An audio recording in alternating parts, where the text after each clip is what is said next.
low stakes versus high stakes negotiations. And low stakes and high stakes negotiations, and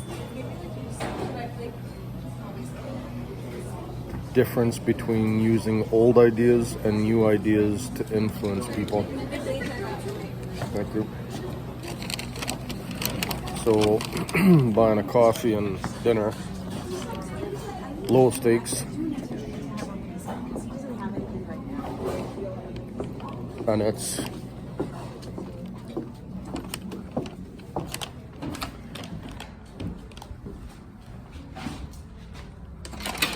even using new ideas from Chris Voss. I still have trouble. I still have trouble ordering carnivore burger. I still have trouble ordering a double. So that's pretty low stakes for coffee or dinner. Though when it comes to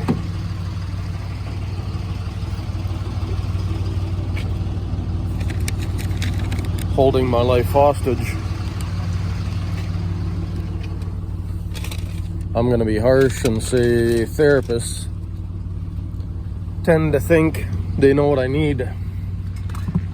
How can anybody know what another needs when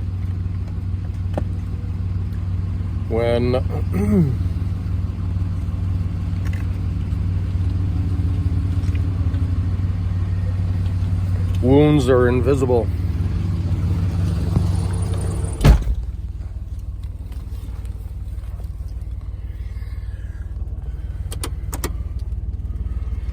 So with invisible wounds, stakes are pretty high, because unfortunately seems therapists tend to think that therapy is low stakes, one-on-one. What therapists don't see is that behind the scenes there's usually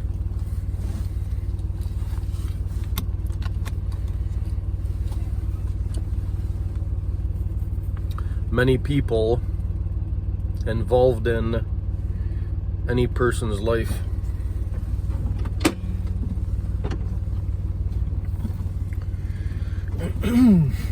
So with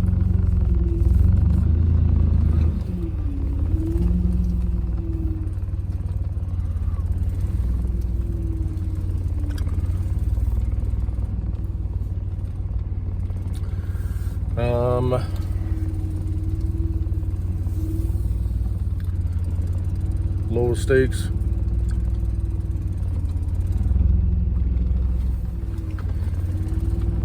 other examples of low stakes would be most business deals are low stakes, even when there's a high dollar value. By that I mean usually nobody's life is threatened. However, that does not undermine the lifetime, often in somebody's home, for an example, the lifetime investment somebody has in a home, or so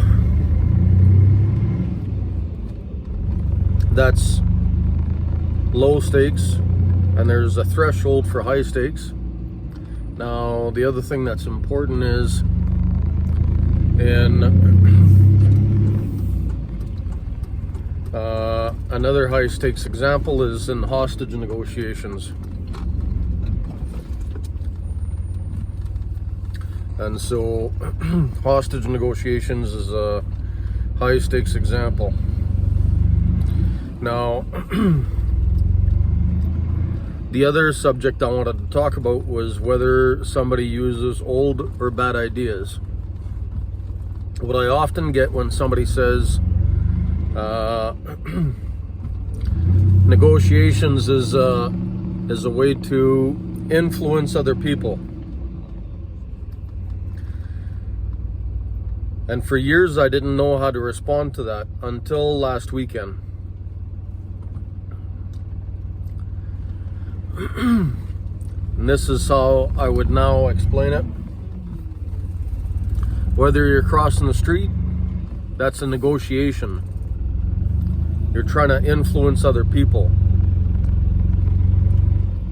If you're not seen crossing the street, you have not influenced other people.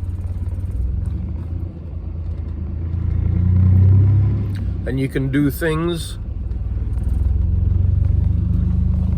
to help your cause being seen to influence drivers or other pedestrians, therefore influencing other people by your actions. A lot of people don't know they're in a negotiation crossing the street, influencing other people. It's not just about negotiating traffic, it's about influencing traffic to make sure that you're seen when crossing the street. When we communicate in low stakes communication, maybe I should rephrase that. People make mistakes in communication all the time. In low stakes, usually doesn't hurt somebody's feelings too much if the coffee order is wrong. Somebody might be pissed off. Granted.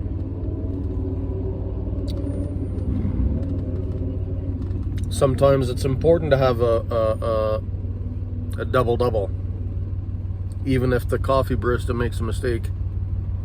Even an unintentional mistake. Even if you did everything you could. And so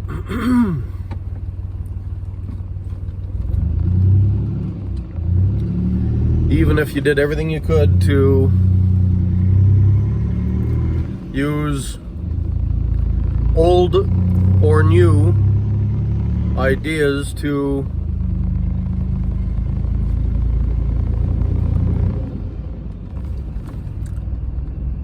influence the coffee barista.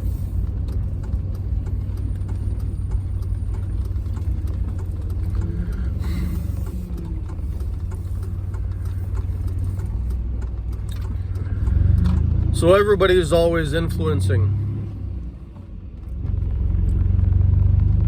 What seems to be important might be when Chris Voss or somebody like me using Chris Voss skills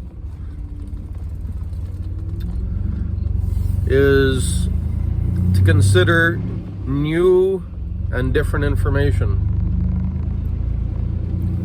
and better information.